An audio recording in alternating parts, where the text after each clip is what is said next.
ॐ भूर्भुवः स्वः तत्सवितुर्वरेण्यं भर्गो देवस्य धीमहि धियो यो नः प्रचोदयात्। ओम। सभी को नमस्ते जी। आप सभी को योगेश्वर आर्य श्री कृष्ण के जन्मोत्सव की हार्दिक शुभकामनाएं। भारतीय इतिहास में मर्यादा पुरुषोत्तम आर्य श्री राम और योगेश्वर श्री कृष्ण ऐसे दो महापुरुष पैदा हुए हैं जिनके समकक्ष दूसरा कोई व्यक्ति नहीं ठहरता। योगेश्वर श्री कृष्ण एक महान योगी, वेद वेदांगों के जाता, राजनीति के प्रकांड विद्वान एवं धर्म रक्षक थे। 5000 वर्षों से भी अधिक समय व्यतीत हो गया है और आज भी हम उनके जन्मोत्सव को बड़े हर्षोल्लास के साथ मनाते आ रहे हैं। यह उनकी महानता का द्योतक है, यह उनकी विशिष्टता का द्योतक है। किंतु समयांतर के साथ साथ हमने उनके जीवन चरित्र को भुला दिया है। उनके वास्तविक जीवन चरित्र को हम आज जान नहीं पाते। श्री कृष्ण के जीवन चरित्र के विषय में यदि हम ठीक ठीक जानना चाहते हैं, उनके विषय में हम अध्ययन करना चाहते हैं, अवलोकन करना चाहते हैं, तो हमें महाभारत जैसे महान ग्रंथ का अवलोकन करना होगा। महाभारत के अंदर ही योगेश्वर श्री कृष्ण के विषय में ठीक ठीक वर्णन मिलता है। भागवत पुराण, गीत गोविंद, ब्रह्म वैवर्त पुराण आदि रचनाओं में उनके उज्ज्वल चरित्र को कलंकित किया गया है। उन पर अनेकों दोषारोपण किए गए हैं। कहीं उनको छलिया, रास रचाने वाला, गोपियों के वस्त्रों का हरण करने वाला, उनके साथ रास लीलाएं करने वाला,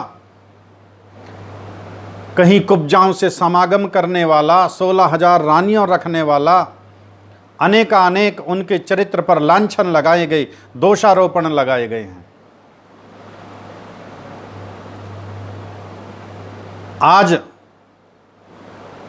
वर्तमान में जो तथाकथित धर्म गुरु हैं, जो बड़ी बड़ी सभाएं करते हैं, वे खुले मंचों से बैठकर, सभाओं में बैठकर उनके चरित्र पर दोषारोपण करते हैं। जो ढोंगी, धूर्त, पाखंडी, कपटी ये तथाकथित धर्मगुरु सभाओं में बैठकर कहते हैं कि वह योगेश्वर नहीं, वह तो मदिरा पान करता था। श्री कृष्ण का पूरा परिवार शराबी था। बलराम शराब पीते थे, श्री कृष्ण शराब पीते थे, उनका पुत्र शराब पीता था। इस प्रकार के दोषारोपण लगाएं। और यह हमारे लिए अत्यंत शर्म का विषय है कि हजारों की संख्या में वहां उपस्थित होने के बाद भी किसी के मन में अपने पूर्वजों के प्रति सम्मान नहीं जागा, किसी के मन में कोई श्रद्धा नहीं जागी और किसी ने वहां उठकर उसका विरोध नहीं किया। इसका मूल कारण कि हम उनके उज्ज्वल चरित्र से परिचित नहीं हैं। हम नहीं जानते हम किन महापुरुषों की संतानें हैं, हमारे महापुरुष कितने महान थे, कितने उज्ज्वल उनके जीवन चरित्र थे। इसी कारण भरी सभाओं में से किसी व्यक्ति का साहस नहीं हुआ कि वो उठकर उस धूर्त पाखंडी का विरोध कर पाता। श्री कृष्ण के उज्ज्वल चरित्र को जानने के लिए महाभारत का अवलोकन अनिवार्य है। आइए महाभारत ग्रंथ के आधार पर उनके जीवन की कुछ झांकियों का अवलोकन करते हैं। श्री कृष्ण का जन्म यादव कुल के वृष्णि वंश में हुआ। इनके पिता वसुदेव और माता देवकी थी। इनके पिता वसुदेव ने 5 वर्ष की आयु में गर्गाचार्य के द्वारा इनका उपनयन संस्कार कराया और इन्हें वेदाध्ययन के लिए, विद्या पढ़ने के लिए गुरुकुल भेजा, जहाँ पर उन्होंने चारों वेदों, उपांगों, दर्शनों, स्मृतियों एवं राजनीति शास्त्र का, धनुर्वेद का गूढ़ अध्ययन किया। अपनी विद्या समाप्त करने के बाद जब ये अपने कार्यक्षेत्र में उतरे तो सर्वप्रथम इन्होंने कंस का वध किया, जिसके अत्याचार से जनता त्राही त्राही कर रही थी, पीड़ित थी, शोषित थी। और उसका वध करने के उपरांत भी उन्होंने उस राज्य को अपने नियंत्रण में लेने का कोई विचार नहीं किया, कोई लालसा नहीं जागी, कोई राजभोग की इच्छा नहीं जागी। और कंस के पिता उग्रसेन को ही वह राज्य उन्होंने सौंप दिया। श्री कृष्ण ने अपने जीवन पर्यंत केवल धर्म की रक्षा के लिए, धर्म की स्थापना के लिए, मनुष्य मात्र के सुख के लिए, राष्ट्र को संगठित करने के लिए अपना संपूर्ण जीवन समर्पित किया।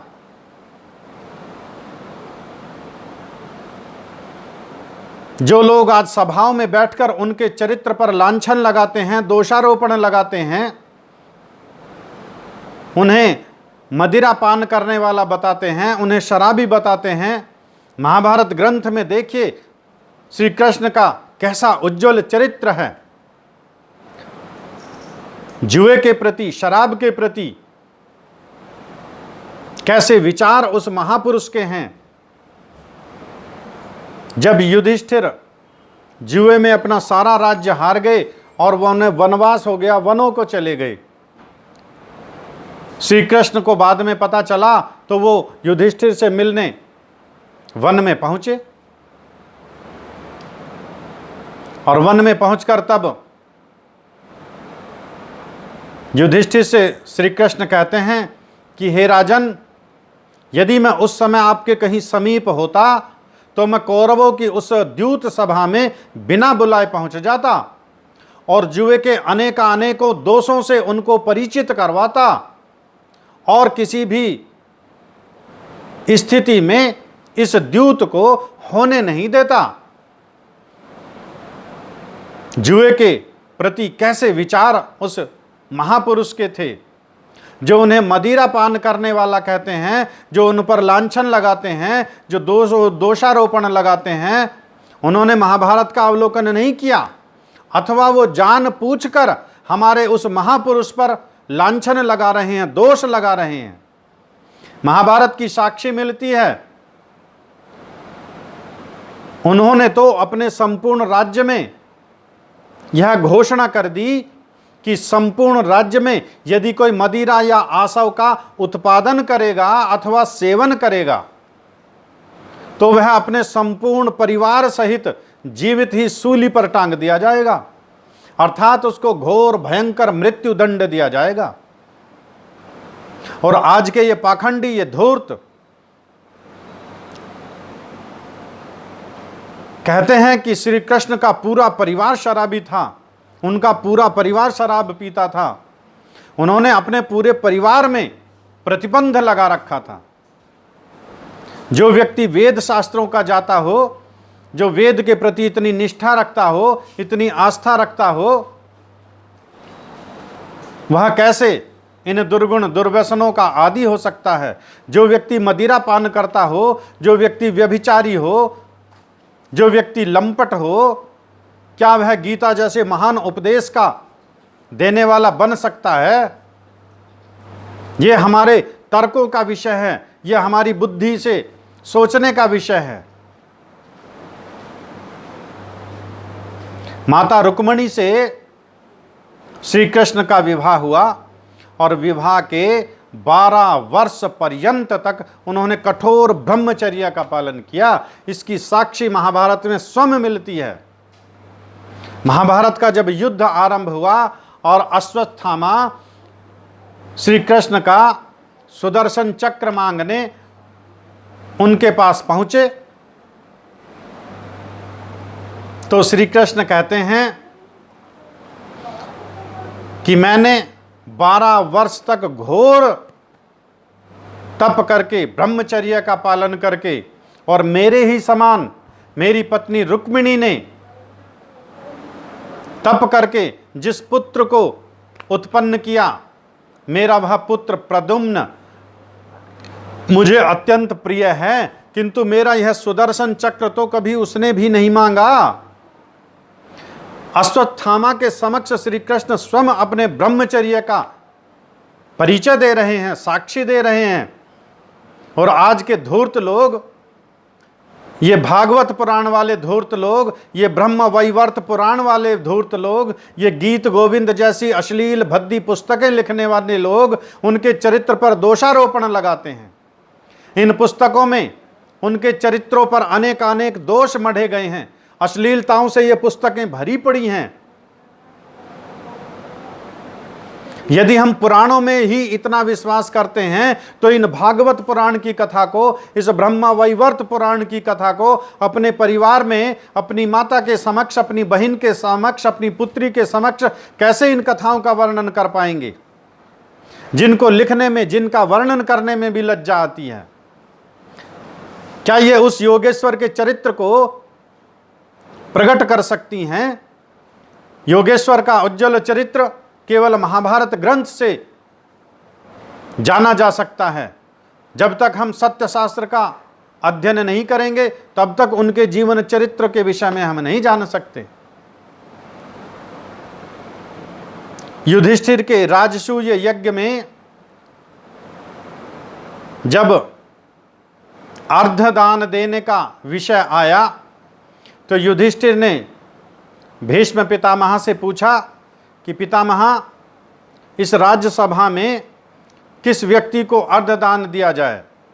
तो भीष्म पितामह श्री कृष्ण की प्रशंसा करते हुए कहते हैं कि वेद वेदांग विज्ञानम बलम चाप्यधिकम तथा नृणाम ही लोके कौन्योस्ति विशिष्टा केशवादृते।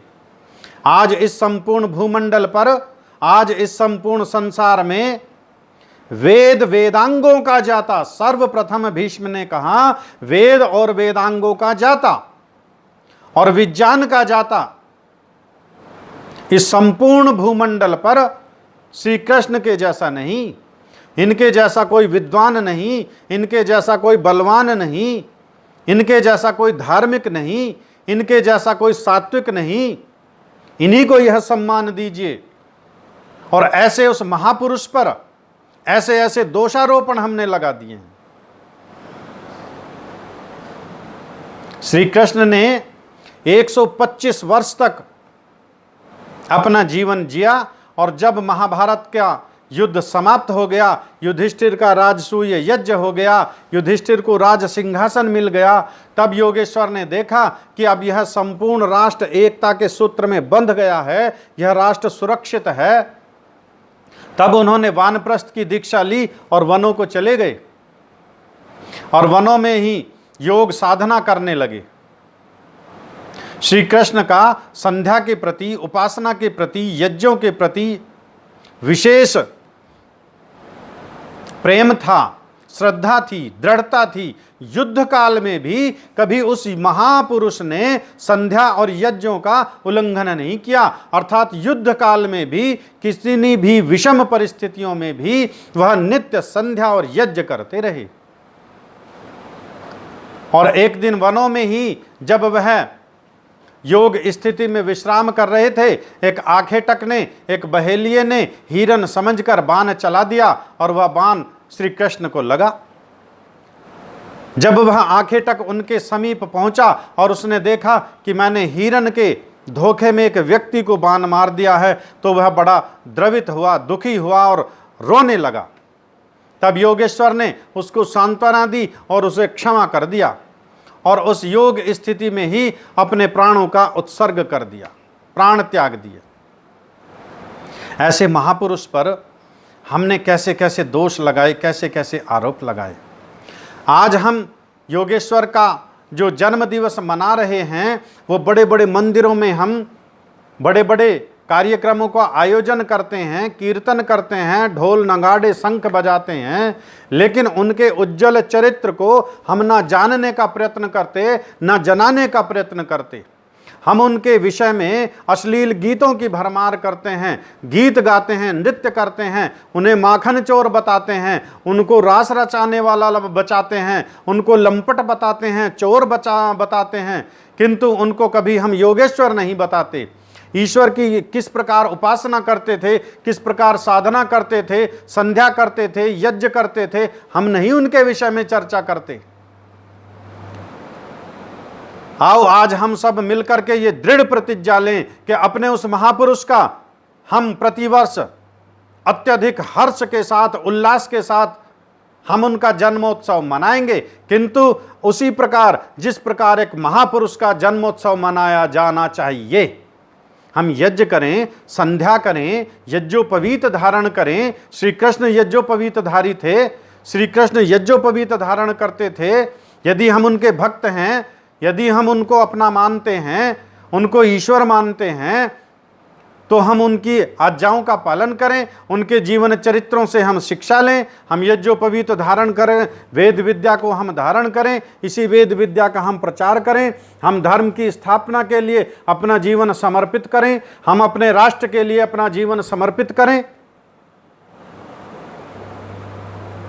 महर्षि दयानंद सरस्वती जी योगेश्वर श्री कृष्ण के प्रति अपनी श्रद्धांजलि अर्पित करते हुए सत्यार्थ प्रकाश के 11वें सम्मलास में लिखते हैं, देखो श्री कृष्णचंद्र का जीवन चरित्र महाभारत में अत्यंत उज्जवल है।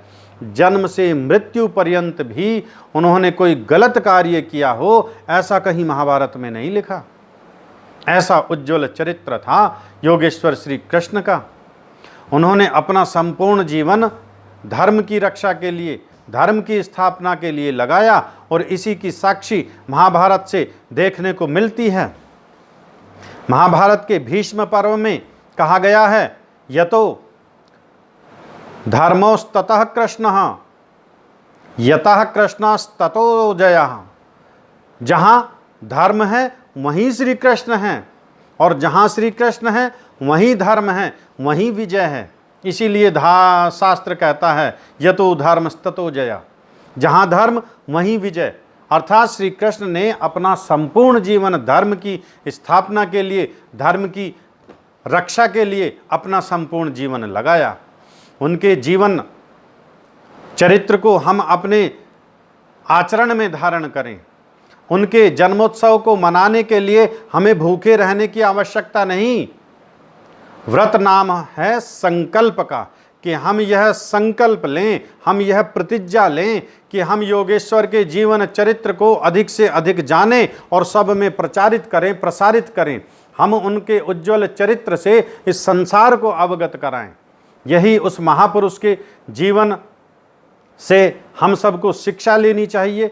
यही उनके जन्मोत्सव को मनाने का सर्वोत्तम माध्यम है, सर्वोत्तम साधन है, सर्वोत्तम तरीका है, और यही उनके प्रति हमारी सच्ची श्रद्धांजलि है, यही हमारी उनके प्रति सच्ची भक्ति है। आप सभी से प्रार्थना है, इस वीडियो को अधिक से अधिक अपने मित्रगणों में साझा कीजिए, ताकि योगेश्वर के जीवन चरित्र से सब अवगत हों, सबको लाभ मिले। आप सभी का बहुत बहुत धन्यवाद। सभी को नमस्ते जी।